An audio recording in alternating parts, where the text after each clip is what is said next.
Que Jesus nos abençoe, meus amigos. Vamos iniciar a doutrinária virtual desta terça-feira à noite, realizando uma leitura edificante que hoje será do livro Sementes de Felicidade, do autor Lourival Lopes. Não fique contrariado com o proceder alheio. A outra pessoa não faz o que você quer. Em vista disso, você fica triste e lhe parece que não só ela, mas o mundo inteiro não gosta de você. No entanto, será que o seu desejo era realmente melhor do que o daquela pessoa? Pense, reflita. Examine com cuidado e se transforme. Busque dar mais do que receber. Você é capaz dessa mudança. A transformação dos outros se mede pela sua. Vamos fechar os nossos olhos, elevando os nossos pensamentos ao Todo-Poderoso, para nos conectarmos com a força do amor. Pai Deus Todo-Poderoso, aqui estamos para mais um momento de elevação da alma. Rogamos que teus mensageiros iluminados possam estar conosco, fortalecendo nossos espíritos e iluminando nossas consciências para melhor refletirmos acerca das lições do Mestre Jesus e do amor. Rogamos ainda, Senhor, que a tua misericórdia possa continuar fortalecendo a nossa expositora e todos os voluntários da nossa amada casa, a fim de que, iluminados e conscientes da missão dos trabalhadores da última hora, todos possamos continuarmos voltados para o serviço com amor e humildade. Ainda, Senhor, que neste momento possamos captar a tua inspiração, captar a tua bênção, captar a tua misericórdia através da presença dos Espíritos de luz, que com certeza estão ao nosso lado, nos auxiliando a nos tornarmos melhores. Sendo assim, Senhor, com a tua permissão, com a certeza da presença da espiritualidade superior, nós vamos iniciar a doutrinária desta terça-feira à noite. Que assim seja. Com a palavra, a nossa querida Bruna Dantas Santos. Olá, queridos. Que Jesus nos abençoe. Vamos iniciar a abordagem da noite de hoje. Teceremos juntos reflexões do capítulo 17 do livro Renovando Atitudes, psicografado por Francisco do Espírito Santo, ditado pelo Espírito Hamed. O título do capítulo é simplesmente o sentido. A abordagem do capítulo, ela é toda voltada para o processo de elevação, de sublimição das aquisições superiores e elevadas, direcionada para a tarefa mediúnica. Enquanto a tarefa mediúnica, ela possibilita que o ser se sensibilize, que o ser ame, que o ser se eleve. E é sobre isso que nós vamos conversar na noite de hoje. Então, como muitos de nós, já deve saber, possivelmente, o médium é esse ser encarnado que ele é um intermediário do pensamento dos espíritos. Ele tem a capacidade, predisposições orgânicas, como Kardec traz no livro dos médiuns, que possibilita que ele tenha percepções extrasensoriais. Então, ele identifica, as relações do mundo ali, do plano extrafísico, invisível aos olhos da matéria. Então, ele, durante, obviamente, da conjugação mediúnica, da execução do próprio serviço, ele transcreve aquele pensamento do espírito, traduz, utilizando gestos mecânicos. Obviamente que a gente sabe que tem vários tipos de mediunidade, com várias nuances, Nós não vamos ficar falando sobre isso aqui, porque está fora do escopo. Nós vamos falar da tarefa mediúnica de uma forma geral. Mas podemos dizer que o médium é esse intermediário do pensamento dos espíritos, dessa realidade extrasensorial. E o médium, ele tem essa responsabilidade, é uma oportunidade que é dada para ele de crescimento. Obviamente que nós existimos, sobrevivemos para que nós possamos nos autorrealizar. E o processo de autorrealização, ele vem efetivado, obviamente, alicerçado pelo amor. Então é o amor que alimenta a criatura. O amor, muito mais que o remédio, ele é um alimento para a alma, ele é o combustível. Ele é, como Joana nos traz na introdução do seu livro Amor Imbatível Amor, é toda essa substância que move o mundo. É uma substância que possibilita que os seres, né, eles possam interagir, que eles possam crescer. Ele movimenta tudo, faz com que tudo floresça, ganhe vida, cor, brilho. Né? Essa espinha dorsal, onde tudo está inserido dentro do contexto do universo. Né? Podemos trazer assim, né, envolvidos no que na própria Joana nos traz na introdução, né, desse livro. Então, o médium, né, ele está sendo oportunizado, né, para, a partir do amor, por meio do amor, ele possa se sensibilizar, né, durante o seu processo de serviço, sensibilizar mais, né, o seu coração. Né, o próprio processo do coração endurecido, ele vai, né, criando mais, né, aceitação, menos resistência para os ideais evangélicos, para os ideais superiores. Né?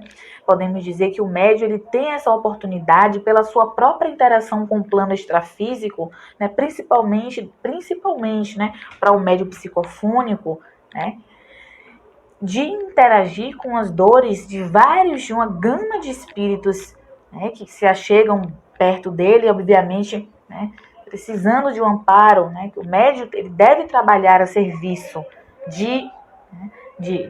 a disposição de estar ali para servir, né, para servir de intermediário e da dor do outro, que não dá para falar ali, está precisando que alguém possa conversar com ele daquela forma, dentro daquele contexto, que possa ser doutrinado, e muitas outras formas de aproximação que tem, que em muitos momentos são afetivados ajudas, sem necessariamente falar, muitas vezes uma aproximação já possibilita que o espírito ele possa conseguir, né, todos os processos que para ele é importante naquele momento, né? Isso que a gente estava conversando é muita coisa sobre isso, não dá para ficar também trazendo tanta coisa assim. A gente vai falar hoje, como a gente já falava, uma tarefa mediúnica, dentro desse escopo de crescimento, né? Do ato de servir. Né? Então, o médium ele tem essa responsabilidade, tem essa oportunidade, né? Então, dentro do próprio contexto da literatura espírita, nós sabemos que a mediunidade ela pode vir sendo um reajuste, uma oportunidade de reajuste em tarefas missionárias, né? Se atendo mais às possibilidades de reajustes, que podemos até dizer que são os casos mais genéricos que a gente venha, essa oportunidade da mediunidade, que longe de ser um privilégio, né, longe de ser, né, que a pessoa está sendo uma escolhida, né, aquilo ali é uma oportunidade que o médium está tendo de ele se reeducar e de ele se ajustar com as leis divinas ao qual ele infringiu em vários momentos existenciais. Né? Então, o médium, ele obviamente tem as suas dívidas, é um ser endividado. Né? A sua condição mediúnica existe ali, está ali inserida para possibilitar a ele, né, para ser a ele um recurso valiosíssimo de crescimento, né, de dissolução dos vícios, das más tendências, que o médium ele deve ser um ser disciplinado, principalmente quando ele está, né, voltado, né, direcionado, lapidando suas arestas para poder tornar-se um instrumento, né, o melhor instrumento possível para servir de intermediário para os espíritos que ali se aproximam dele. Ele precisa desenvolver disciplina, ele precisa esforçar-se sempre para ter sua retidão de conduta, né, porque o instrumento que é o médium, né, a qual a onda mental do espírito, né, o espírito que quer se comunicar, que está perto, entra dentro do circuito cerebral, né, dentro do processo da conjugação mediúnica, é isso que acontece com André Luiz nos traz com Chico no seu livro Mecanismos da Mediunidade, né? É todo um circuito elétrico, ele traz a analogia dos circuitos elétricos de corrente contínua e alternada dentro do processo da conjugação mediúnica. Entrada de uma onda mental, de uma corrente elétrica dentro de um circuito, o nosso circuito cerebral do médium. Né? E aquela onda ali se modula né? E vai então se materializar, como a gente falou, vai trazer as informações naquela onda mental do espírito, vai vir ali traços da sua personalidade, o médium então vai gesticular, no caso do médium, né, do psicofônico, né? A gente tinha falado que tinha vários, mas a gente está se atendo a alguns exemplos para poder a gente conseguir, né, discorrer melhor a abordagem do nosso tema, né? Obviamente que a gente sabe que tem vários, mas enfim, acho que ficou claro, né? Que eu só estou me referenciando a esse para a gente conseguir, né, desenvolver bem, né, o tema. Então, aquela entrada, a entrada daquela onda mental, com aquelas características do espírito, né? E ele precisa transmitir. Então, ele precisa ser um instrumento, o melhor instrumento possível, né? E para ser um bom instrumento, ele, obviamente, precisa desenvolver, né, determinados tipos de processos de disciplina, sempre ter bom ânimo, boa vontade e disposição para servir. E aí é que está agora o interessante da questão, né? A partir do momento que, né, o médium, né, ele entende o objetivo da mediunidade, ele percebe que ele, com a mediunidade, está ali para servir, única e exclusivamente para servir, nunca para querer nenhum tipo de recompensa, que aquilo deve ser feito de bom ânimo, de boa vontade, de todo o coração, porque ele precisa daquilo, aí sim, todo o seu processo de servir, de cooperar e de contribuir, ele é efetivado. Ele consegue, de fato, exercer o que a providência divina quer que ele exerça, que é se colocar como um soldado da grande tarefa evolutiva da construção, né, do amor, do bem, de todas as virtudes que devem se consolidar dentro de um mundo, obviamente, primeiro dentro dos seres, e obviamente os seres compõem, né, compõem socialmente o mundo, o planeta, o universo de uma forma geral que é povoado por espíritos, né? Então, ele precisa entender que isso é uma função, não é um privilégio. É uma função, e como toda função, tem que ser encarada com responsabilidade e comprometimento, não de acordo com as suas vontades. É o interessante, obviamente. Mas a gente sabe que tudo é uma construção, né? Nós vamos construindo aquilo. Mas é interessante que ele perceba isso. Primeiro, uma função. E, como toda função, devo desempenhá-la dando o meu melhor, sendo o melhor que eu puder, que eu conseguir, não é? Então, esse é o objetivo da mediunidade, né? Vários, a gente tinha falado, tem um objetivo missionário, um objetivo também de reajuste. E a gente está se voltando mais para o objetivo de reajuste por ser mais genérico, né? Podemos dizer mais comum, né? O próprio objetivo missionário também alarga os amplos estados de amorosidade daqueles médios que estão ali desenvolvendo o seu serviço mediúnico, né? Para processos de reajuste principalmente, né? Porque o médium ele precisa se reeducar. E a mediunidade, ela pode sim ser entendida, acredito que lindamente associada com a química, como um catalisador do processo evolutivo do ser. Eu gosto muito de pensar assim nos meus pensamentos existenciais, nas minhas leituras, porque ela acelera o progresso evolutivo do ser. Acelera como em vários sentidos. Dentro do próprio livro, do próprio capítulo, eu gostei muito de uma coisa, né, que o Espírito de Hamed, né, trouxe, né, a partir do Francisco do Espírito Santo Neto, né, que a mediunidade ela vai trazer um poder de sensibilização para o médium. O médium está ali aprendendo a sentir a vida, a ouvir, a ver melhor com excelência a criação divina. Então ele vai criando a sensibilidade. Porque a criatura, o ser existencial, ele precisa sensibilizar-se para a realidade superior, né? Então a mediunidade ele possibilita que o ser ele possa sair do seu estado de dormência. Ele é como se ele estivesse estimulando, é um grande estimulante para o ser, para ele acordar para o que realmente importa, né? Até porque o próprio processo mesmo, desabrochar da mediunidade e o seu próprio ajuste, ele vem com um desconforto, vem com um incômodo, normalmente vem com incômodo, desconforto para o médium, porque ele está ali ajustando-se ainda. É todo o processo de ajuste que vai acontecendo, desde o aflorar da mediunidade, até você conseguir lapidando as arestas, ajustando-se. Obviamente que esse ajuste e essa lapidação das arestas, ela deve acontecer em um local, um centro espírita, né? Um local seguro, em que possa estar ali, né, te dando diretrizes, subsídios, suportes espirituais, também intelectuais, com o próprio estudo, com a própria leitura, com pessoas que estão ali experientes, direcionando o médium para que as arestas dele possam ser lapidadas durante o processo do aflorar da mediunidade, do desabrochar, e durante esse próprio ajuste que o espírito, né, que nós enquanto encarnados vai passando. A mediunidade ela vai ali, né, pouco a pouco vai se ajustando, né, você vai aparecendo determinadas percepções, ele vai notando, o médium vai notando, vai aprendendo a administrar tudo aquilo, né? Isso já é uma tarefa de amor, né? O que ele está fazendo, né? Muitas vezes todo aquele processo de desconforto e sofrimento que vem justamente porque é natural do processo das arestas, né? Tudo aquilo é natural desse processo. Já é um processo sacrificial do amor, porque o amor é isso, né? É você sair. Sim, o amor é isso. Ele permite que a gente saia da zona de conforto, da preguiça, da má vontade, muitas vezes da negligência, da obscuridade, da ignorância.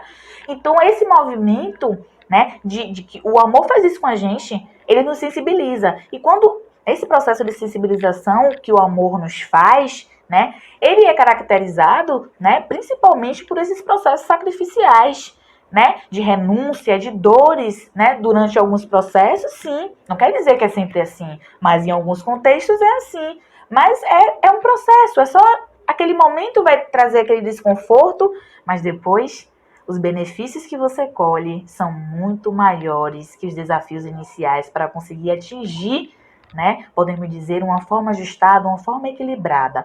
Porque tudo é o médium entender o seu papel, é procurar compreender o que ele deve fazer dentro daquilo, né? E a partir do momento que ele vai entender o que ele deve fazer, entender de uma forma profunda, não de uma forma superficial.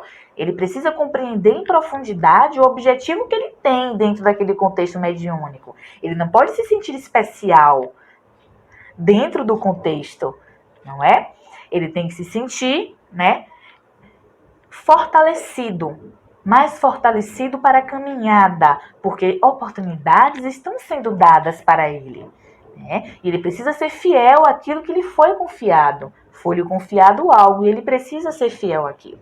Então, quando o médium ele vai entender, de fato, que ele deve fazer isso, qual o objetivo disso, que é a própria reeducação dele, ele precisa sensibilizar-se, né, com esse movimento sagrado do amor, mesmo que venha, né, com esse preço, que é um preço pequeno ante os benefícios que a mediunidade traz para você, ele então consegue fazer aquilo com amor, né, sem reclamação, sem julgamentos, né, sempre se colocando útil quando, né, acontecerem solicitações para ele.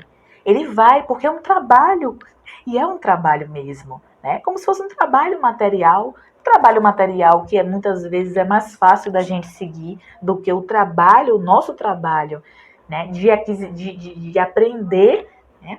E desenvolver, buscar as aquisições espirituais, que muitas vezes esse trabalho a gente não leva tão a sério quanto o trabalho material, né? Mas é até dentro de alguns contextos, né, é justificável, porque o ser é justificável no sentido de que o ser, ele está ali envolvido no mundo material. Então, ele não consegue desenvolver a sua lucidez, a sua consciência espiritual para conseguir contemplar, né, e observar, né, as suas verdadeiras necessidades, não é? Então, ele está ali obscurecido dentro do seu próprio contexto da caverna, né? Se a gente pode trazer isso dentro do contexto de Platão, né? Do mito da caverna, dentro do contexto filosófico. Então, justificável nesse sentido, obviamente, né? Ele está ali ainda envolto pelos arrastamentos do mundo da matéria, não é? Então, ele não consegue contemplar. Então, é aí que todo o trabalho edificante, todo o trabalho que todo ser ele deve fazer para aperfeiçoar-se, vai clarificando as suas perspectivas e possibilitando que ele possa enxergar o que realmente importa, do que ele precisa, qual é o verdadeiro alimento dele. Então, ele vai dar menos atenção a coisas efêmeras, transitórias, cheias de perecibilidade. E ele vai voltar todos os seus esforços e as suas atenções para amar ampla e largamente. Porque o objetivo maior de nós, enquanto seres existenciais, é nos autorealizarmos com o amor. Porque o próprio processo de autorrealização, o topo dele, é a vivência do amor pleno e integral, como Jesus nos trouxe e exemplificou muito bem. Então, quando o ser ele consegue atingir aquele estado de desabrochamento das potencialidades, de ressonância com a consciência cósmica, ele então se autorrealiza. Então, o que a gente está vivenciando ainda enquanto espíritos imperfeitos é o próprio processo da autorrealização. Estamos dentro desse processo. Então, quando o ser ele consegue vislumbrar, né, que ele existe, sobrevive, ele, né, para amar, mergulhar na essência do amor dentro do processo co-criativo do universo. Né? Então, quando ele entende isso, obviamente, mas para conseguir entender isso, precisa realmente que você possa dissolver, né, todas as nuvens que se encontram nas suas paisagens mentais, como a gente tinha conversado alguns segundos atrás, ainda arraigado à rotina mecânica do materialismo, né? Que nós somos ali direcionados para fazer aquelas coisas ali, acolá, sempre repetindo aqueles mesmos protocolos dentro daqueles contextos. Obviamente que a gente precisa interagir com o mundo da matéria, nós precisamos interagir com as leis que regem o mundo, a lei de sociedade de uma forma geral, de um mundo, né, material, mas é interessante que a gente perceba qual o significado daquilo dentro do meu contexto. E que eu, na verdade, sou um espírito. Eu não sou o corpo. E apesar de muitas vezes a gente ter essa impressão de que a gente sabe que a gente é espírito, tem essa dificuldade de se vivenciar.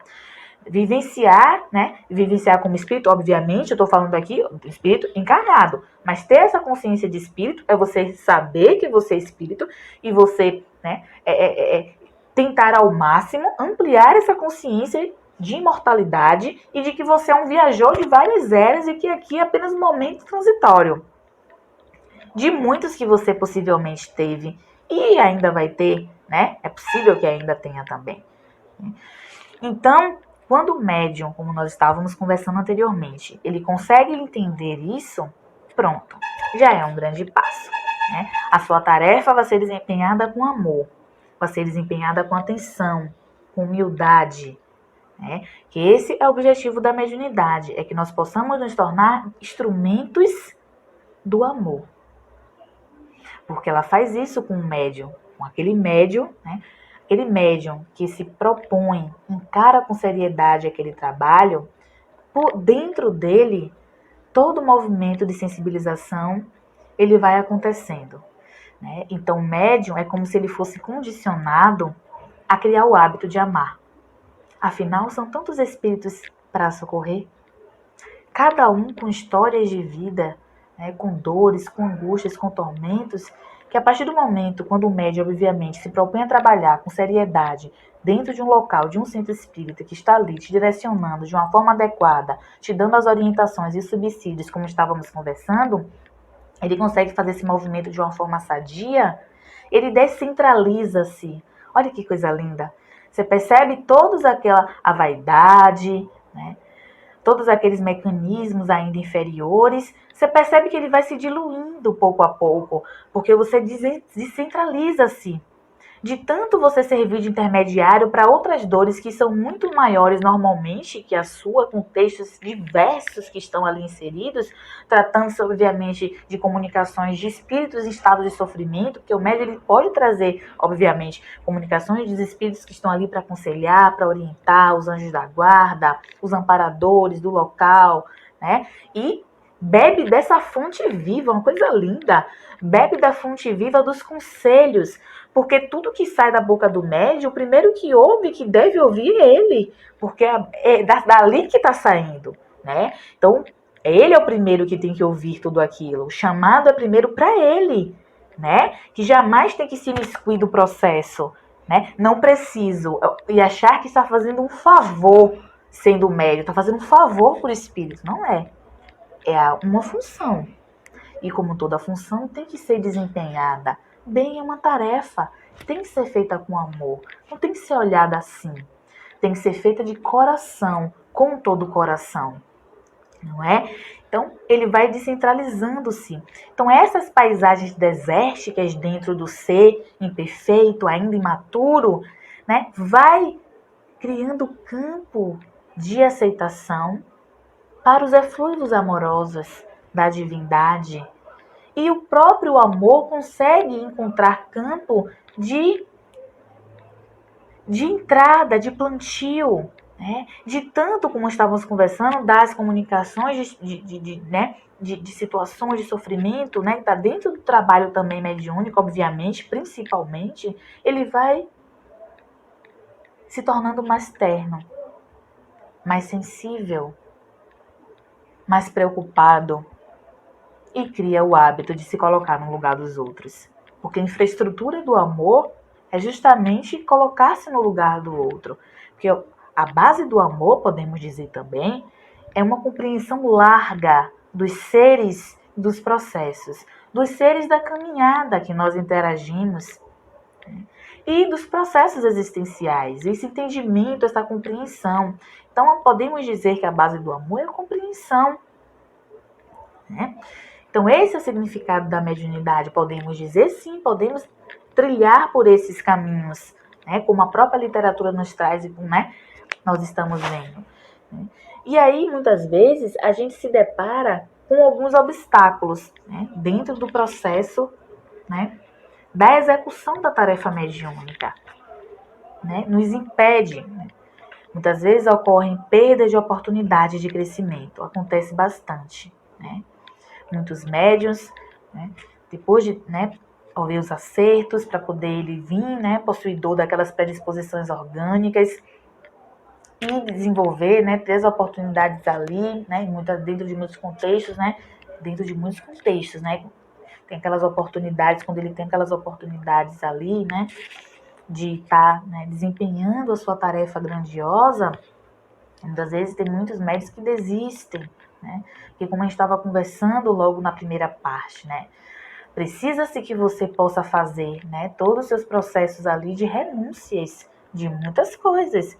E do mundo materialista, né? Muitas vezes necessidades também egóicas, né? E outras necessidades também, né? Podemos dizer, né, menores, mais inferiores, e você precisa realmente, né, despender seu tempo, né, com de bom coração, sempre, para poder tornar-se esse instrumento mais capacitado, sempre mais harmonizado.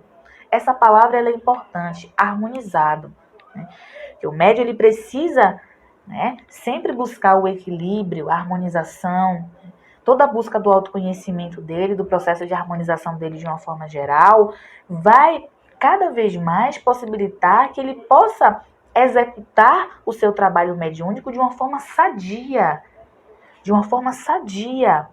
E ele vai conseguir contemplar, enxergar todos os contributos que ele tem nesse processo, que ele vai crescendo. Como a gente tinha conversado inicialmente, né? O catalisador do processo evolutivo do ser, ele dá, sim, esse gás, podemos dizer, que ele é um grande estimulante de você poder crescer com tudo aquilo que você experiencia na tarefa mediúnica. Então, muitas vezes, ocorre, né, essa desistência, né, daquela tarefa, porque exige, né, exige que você possa estar, né, disposto a alinhar-se, né, a servir, né? É um ajuste que não é assim, simples de fazer, mas obviamente é factível. E quando se tem disposição para aquilo torna-se muito mais, né, uma trajetória muito mais, né, contornável, muito mais, né, administrável, principalmente quando você é bem orientado, né, como a gente tinha conversado, quando você está num local seguro. Então tem esses obstáculos para o desenvolvimento da tarefa mediúnica, quando às vezes ocorre essa desistência, né, muitas vezes tem ali, né, o médium ainda preso àquelas questões materiais, né? Aí, mas eu não tenho tempo, eu não consigo. Obviamente, a gente sabe que existem muitas demandas, que não é fácil mesmo nós interagirmos com esse mundo, é muitas coisas para fazer, mas a gente tem que buscar organizar-se, porque, como estávamos conversando inicialmente, a mediunidade é uma tarefa séria, né? E é uma função, e tem que ser encarada com responsabilidade. Não é uma coisa que eu tenho que fazer quando eu tenho tempo, por exemplo. Eu tenho que fazer eu tenho que procurar uma forma sadia, obviamente, de realizar a tarefa que foi colocada. Obviamente que a gente sabe que, né, todos têm seu livre-arbítrio, né? Então, aquele que não quiser aquilo, acontece isso bastante, depois vai ter as suas, né, vai ter as suas possibilidades, né, de se reajustar, né, com a consciência cósmica, com a providência divina. Mas se foi ofertado aquilo, é interessante que você possa executar, né, que você possa se colocar à disposição para aquilo, né. Então, você, obviamente, não é que é o tempo que me sobra, não é o tempo que me sobra, eu tenho que pegar, né, todo o meu desenvolvimento mediúnico, toda a minha execução da tarefa mediúnica, e ela tem que estar inserida seriamente dentro das minhas coisas para fazer, dentro da minha rotina, dos meus dias, e em muitos momentos, sim, tem que colocar ela como prioridade, quando eu estiver ali, um chamado para poder auxiliar, uma situação emergencial, eu preciso ir ali, porque aquilo ali está sendo mais importante, né? Tem alguém que está precisando de amparo, de um suporte, e eu preciso ser intermediária para que aquilo possa acontecer. E aquela pessoa, ou aquele espírito, né, aquela pessoa encarnada, aquele espírito ou o conjunto todo, possa ficar logo bem, porque é uma situação emergencial.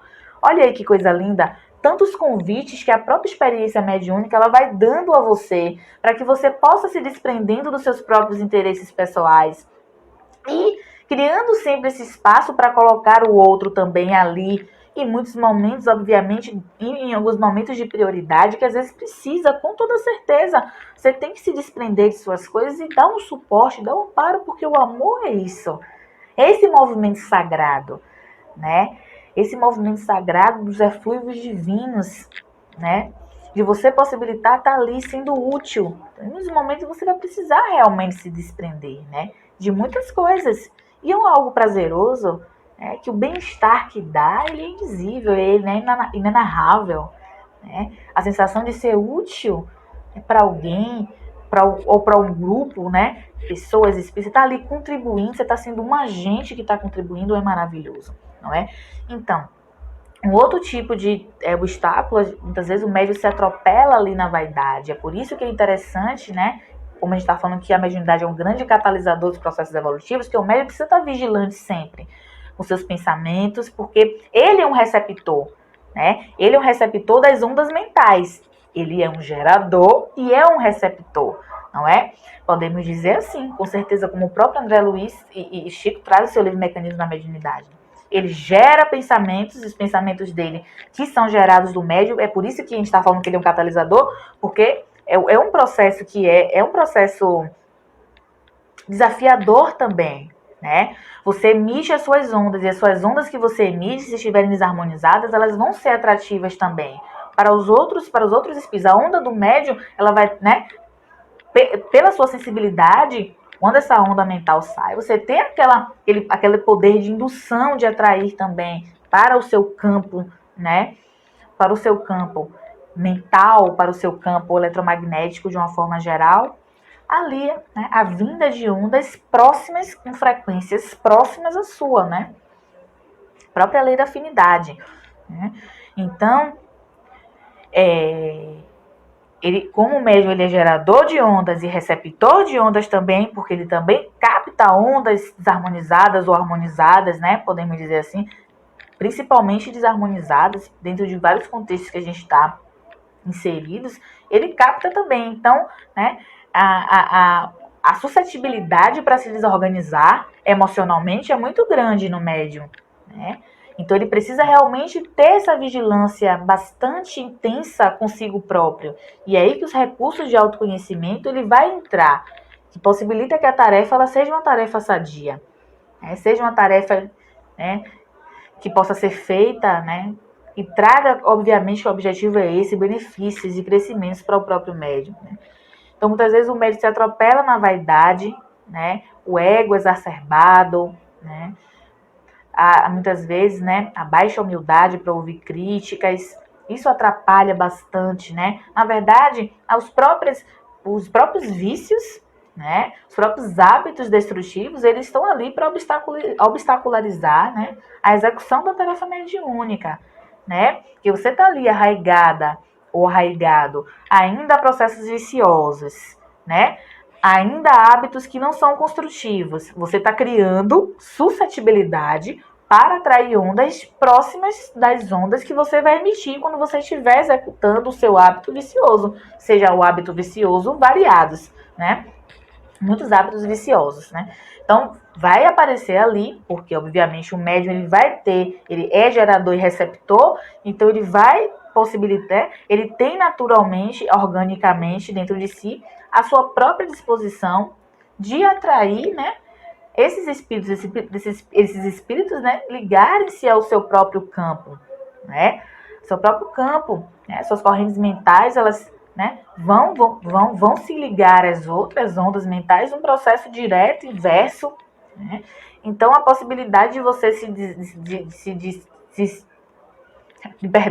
de se você se desconcertar emocionalmente também vai existir quando você está atrelado a determinados tipos de padrão de conduta. Então, esses são esses, né, alguns impedimentos que você, né, vem ali e vem trazer, né, podemos dizer, uma sinuosidade para a execução da sua tarefa mediúnica, que, como a gente sempre está falando aqui, tem que ser feita de uma forma sadia, né, de uma forma salutar. Um outro obstáculo também que a gente tinha mencionado é a negligência, né? Tinha conversado um pouco, negligência, má vontade, né? Eu não quero. Quando você fica subjugando a sua tarefa mediúnica, as suas vontades, né? As suas vontades ainda imaturas, a sua falta de mobilização de vontades que direcionam, que se alinham com os ideais evangélicos, né? Ou seja, vontade e falta de mobilização, né? Falta de mobilização da vontade para fins, né, de alinhamento de conduta. Muitas vezes você não mobiliza a vontade como se deve, não consegue mobilizar a vontade como se deve para realizar as coisas que você precisa realizar. Você fica só querendo no campo mental e não faz. Não consegue fazer, eu não consigo fazer, não é? Então, às vezes, você negligencia a sua tarefa. Não quero, não vou, tá frio, tá chovendo, né? Amanhã eu faço, né? Depois eu faço, outro dia eu faço. E tem vários processos aí, né? Pode ter processos movidos também, né, por questões de autossabotagem. Enfim, pode ter uma gama de coisas aí acontecendo também, né? Mas, principalmente, né, pode estar acontecendo uma falta de interesse também da sua parte, que acontece bastante, de dar atenção a isso. Dar atenção a isso, que não é uma opção, é uma necessidade, né? Obviamente que a gente conversou que tem um livre-arbítrio, você pode ou não querer, e a gente conversou que você depois tem que ajustar-se com a consciência divina, com a consciência ou com a providência divina, mas é uma necessidade, né? Se está ali sendo me dada é porque eu preciso me reeducar e me realinhar. Não é um privilégio, não é uma bonificação, é uma oferta de crescimento e muito boa, né? Outra coisa também é querer ser pago, né? É um grande perigo isso, né? Como no Evangelho segundo o Espiritismo, Kardec nos traz, né? Toda essa questão dentro daquele contexto da gratuitamente, né? O que recebestes gratuitamente, né? Todo o contexto, né? Tudo aquilo que Jesus também nos traz, né? Então, nunca você pode querer recompensa, não só pelo exercício da mediunidade, como para nada que a gente faz, né? No sentido, todo o movimento sagrado do amor e da caridade, né? A gente não pode querer uma recompensa, a gente está falando dentro desse contexto, né? Dentro desse contexto do ato de servir, de amar largamente, você nunca pode querer uma recompensa por aquilo. Às vezes a questão da recompensa está no nível inconsciente, né? Às vezes a pessoa não sabe, mas no fundo está querendo ser recompensado de alguma forma por aquilo que está sendo feito. Obviamente que a gente, né, tem casos de cobrar por aquilo também que está sendo feito, mas enfim, não vamos entrar nesses meandros, nós estamos dentro de um escopo, mas dê gratuitamente, né, aquilo que você recebeu gratuitamente, né? Então, esse é algo que obstaculariza também a execução da tarefa mediúnica. A seguir, falarei para vocês algumas propostas, né, uma proposta de intervenção ao tema, né, que nós estamos conversando sobre todo o processo de libertação espiritual que acontece com a execução da tarefa mediúnica. Então, essas propostas de intervenção ao tema, né, seriam justamente como recursos, né, de interiorização, né, propostas, né, de encontro da sua própria essência, como já nos traz o psiquismo divino habita dentro de nós, onde a gente consegue, né, apropriar-se dessas ferramentas, de encontrar a nossa essência, a gente vai descobrindo quais são as nossas verdadeiras necessidades, né? Como eu estava conversando já durante alguns minutos atrás, é justamente amar estar ali para servir, porque como Jesus nos trouxe, o Filho do Homem veio ao mundo para servir e não para ser servido, não é? Então você vai entendendo aquilo e vai se colocando cada vez mais à disposição para amar, para se colocar como alguém que está para contribuir sempre de alguma forma, né, dentro do contexto da vida de pessoas, de uma pessoa, de um grupo social, de um local religioso ou não, né? Então, esses recursos auxiliam bastante o próprio médico, que a gente estava conversando aqui durante a nossa abordagem, né, que é a nossa temática, onde a nossa temática está voltada, auxilia o médium ele encontrar, né, esse equilíbrio, essa harmonização, essa organização psíquica, ela tem que ser regida pelo autoconhecimento. Eu encontro do que eu preciso, aí então, né, vai criar-se mais campo de aceitação em mim para as verdades evangélicas, para as coisas que realmente eu necessito fazer, para a dissolução dos meus hábitos destrutivos, das minhas más tendências, né? E o meu trabalho nas virtudes, na construção do homem novo, que deve despir-se de tudo aquilo que obscurece a sua visão, né? Do homem velho, das outras jornadas anteriores, que a gente muitas vezes está ali, traz esses contributos negativos, que é do próprio processo existencial. Tem a própria filosofia do yoga, né, que é toda uma filosofia oriental maravilhosa que nos traz vários tipos, né, podemos dizer, de elementos que nos auxiliam a encontrar a nossa essência, que é a nossa essência divina, a nossa necessidade de amar, servir e sempre trabalhar em direção a isso, né? O yoga ele nos traz com os asanas, pranayamas, as respirações, né? As próprias posturas corporais e a própria meditação, as posturas corporais, que é o Hatha Yoga, e tem a meditação parada em lótus, esse silêncio interior e esse mergulho nos níveis mais profundos, nos meus refolhos íntimos mais sagrados, vai me conduzir, né? Eu escutar, né, a minha voz interior, podemos dizer assim, né, personificadamente falando, escutar realmente, ver o que eu preciso fazer, quando preciso fazer, se estou me sentindo pronto para isso, se também tenho que me lançar naquilo, porque eu noto que eu estou com medo de fazer aquilo, que eu tenho medo, que eu tenho insegurança, mas eu sei que preciso ir ali e ter coragem em fazer, porque a gente só aprende a fazer durante a execução do fazendo, podemos dizer assim, né? Durante o próprio processo é que a gente vai aprendendo como é que se faz, vai consertando o que está errado, vai arrumando o que não está certo, a gente vai se ajustando, né? Então o próprio yoga auxilia a esse encontro de si. A contemplação do belo, que é uma exaltação da beleza da divindade, você mergulha, contempla, né? Quantas vezes a gente olha para o céu, olha para o espetáculo das estrelas, dos astros de uma forma geral que estão no céu, dos objetos cósmicos que nós conseguimos enxergar. Olhamos para a pétala de uma flor, para o verde, para o azul do mar.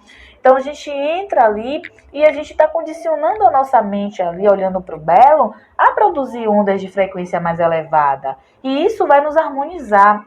E, obviamente, vai nos situar, vai nos possibilitar enxergar as coisas que nós precisamos fazer, as coisas que nós precisamos arrumar e ajeitar, que nós estávamos conversando, né?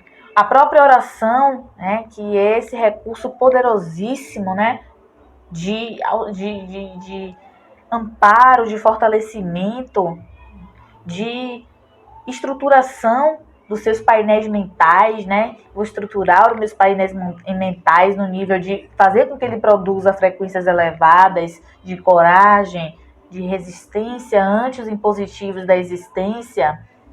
A própria fé irriga os recursos psicológicos do que nós precisamos desenvolver, irriga o otimismo, né?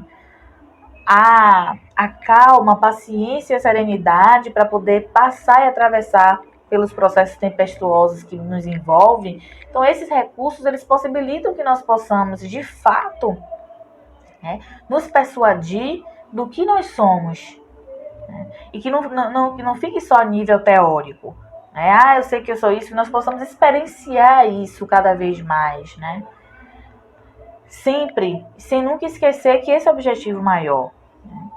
Então, a mediunidade, né, já caminhando aqui para o fim, né, ela é uma grande direcionadora, né, uma grande, né, possibilitadora, né, do desenvolvimento desse nosso cabedal, dos nossos cabedais íntimos, da nossa sensibilização. Como a gente tinha conversado, condiciona a nossa mente, né, condiciona ali nossos painéis mentais a produzir frequências amorosas, a contemplar altos estados de amorosidade, né, a criar o hábito de amar, né, o hábito de preocupar-se com as pessoas. Então, nosso coração ele vai se sensibilizando. E, obviamente, o coração sensível é um coração que está ali mais disposto a perdoar, está mais disposto a aceitar as pessoas como elas são, está mais disposto a observar a efemeridade dos processos, os processos materiais, a própria transitoriedade das coisas e também dos processos dolorosos, sabendo que eles têm uma utilidade, que eles têm um início, têm um meio e têm um fim, que eles não são duradouros, né, que são elementos educacionais, então para nos estimular na nossa jornada, no nosso próprio crescimento. Então esse coração sensível é um coração ali poderoso, podemos dizer, no sentido de conseguir cada vez mais realizar mais processos caridosos, mais processos amorosos, tudo principalmente inspirado por Jesus. Né? Tivemos ao longo da história da humanidade várias figuras ali, principalmente os cristãos, né? Dentro de todos os seus processos, né? Mediúnicos, né? O próprio Jesus, né? Como André Luiz e Chico trazem no seu livro Mecanismos da Mediunidade, né? Eles trazem no seu último capítulo desse livro, como Jesus foi o médium da sabedoria divina, né? Todo cheio de potencialidades ali desabrochadas, porque, né, o espírito está ali, um espírito perfeito, né? Ele opera todos os seus milagres, todos os fenômenos ali, ele está regindo, né? E medianeiro da sabedoria divina, do pensamento divino. Né? Então, assim como os mártires, né, os cristãos, né, que sofreram, né, possuidores, né, possuidores também, né, muitos, né, do próprio processo, né, acometido, né, por vários tipos de sofrimentos diante da própria mediunidade, toda aquela luta, eles ainda assim, mesmo servindo de estarem ali nos espetáculos circenses, tendo seus próprios sofrimentos expostos, eles continuaram, né? Mesmo sabendo dos perigos, eles continuaram firmes, mesmo sabendo que tem essa questão do preço que a gente estava conversando, do preço doloroso, mas os benefícios, a proposta evangélica, toda a proposta de libertação, ela é maior do que tudo, do que todo aquele processo doloroso, de todo aquele processo que está sendo um processo ali, de certa forma sacrificial, dentro de alguns contextos, mas é um processo libertador, né? A mediunidade, sim, ela é lindíssima, como a gente tem um referencial do próprio, né, do que aconteceu em Pentecostes, né? Todo aquele conjunto de fenômenos mediúnicos acontecendo, né, a partir dos apóstolos, né, servindo como os intermediários, né, os emissários divinos, vindo até eles em praça pública, aquelas pessoas vendo todos aqueles fenômenos intelectuais, fenômenos físicos acontecendo, todos aqueles poliglotismos falando, e ali que é um marco muito interessante, né, um marco substancial para toda a divulgação da proposta cristã, né, todo aquele conjunto de comunicações. Então ela é linda de ver, quando a gente pega para ler, né, o que aconteceu ali, né, em Pentecostes, a gente se arrepia, dá para se arrepiar, né, a beleza daquele processo maravilhoso, de tudo, como a mediunidade ela é linda, né, linda de ser feita, né, de ser executada, né, de ser contemplada, né, principalmente com tudo aquilo que a gente vai colher depois, né, que é essa vivência e mergulho na essência do amor. Então, pessoal, foi um prazer maravilhoso estar aqui com vocês, tá? Desejo que vocês tenham uma excelente noite e um abraço e gratidão pela atenção, pelo carinho. Um abraço. Gratidão. Encerradas as reflexões da nossa querida Bruna Dantas Santos, e com o coração cheio de bênçãos, com o coração cheio de reflexões, e estímulos para a nossa transformação intelecto-moral. Vamos fechar os olhos, elevando os nossos pensamentos a Deus para a nossa prece de encerramento. Pai nosso que estais nos céus, santificado seja o vosso nome. Venha a nós o vosso reino, seja feita a tua vontade, assim na terra como nos céus. O pão nosso de cada dia nos dai hoje. Perdoai as nossas ofensas, assim como nós perdoamos aqueles que têm nos ofendido. Não nos deixeis cair em tentação, mas livra-nos, Senhor, do mal, que assim seja. O nosso muito obrigado, Deus, pelo teu amor, pela tua misericórdia, pela tua bênção. A nossa eterna gratidão por nossa existência, Senhor, espiritual, por nossa existência encarnado aqui com oportunidades de progresso. O nosso muito obrigado por nossos guias espirituais, por nossos anjos guardiões, por todo o apoio dos espíritos iluminados que insistentemente nos auxiliam a encontrar o caminho da perfeição. Não desistem de nós. O nosso muito obrigado a esses seres iluminados pela paciência e tolerância em nos auxiliar a encontrar a paz. A nossa gratidão à voluntária Bruna Dantas e a todos os outros que fizeram deste momento presente. O nosso muito obrigado, Deus, por todo o amor e por todos os benefícios. Sendo assim, com a tua permissão, está encerrada a doutrinária virtual desta terça-feira. Que assim seja. Até a próxima!